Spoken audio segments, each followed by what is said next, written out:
All right, let's dive right in. Trump's fiery verbal attacks on Kamala Harris are making headlines again. At a press conference in New Jersey, Trump defended his personal insults against Harris, claiming he's entitled to them.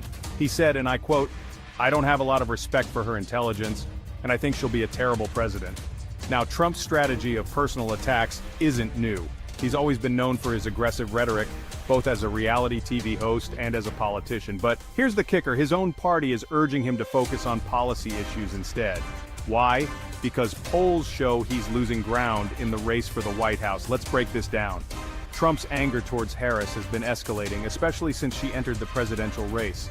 During a recent news conference, Trump's remarks were described as disjointed and furious. Instead of sticking to key campaign topics like the economy, he veered into personal attacks and unrelated subjects. This has raised concerns about his ability to focus on critical issues and his fitness for office. Meanwhile, the Harris campaign is turning Trump's outbursts to their advantage.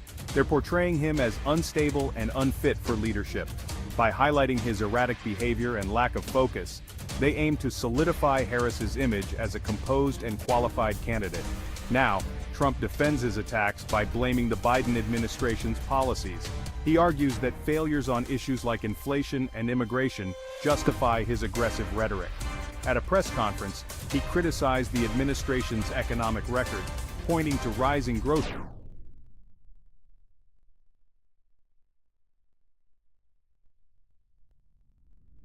prices as evidence of mismanagement. He also attacked Harris's stance on fracking and price controls, portraying her as out of touch with ordinary Americans. But here's the thing. Despite calls from fellow Republicans to avoid personal attacks, Trump is doubling down on his aggressive approach. This might appeal to his base, but it risks alienating moderate voters.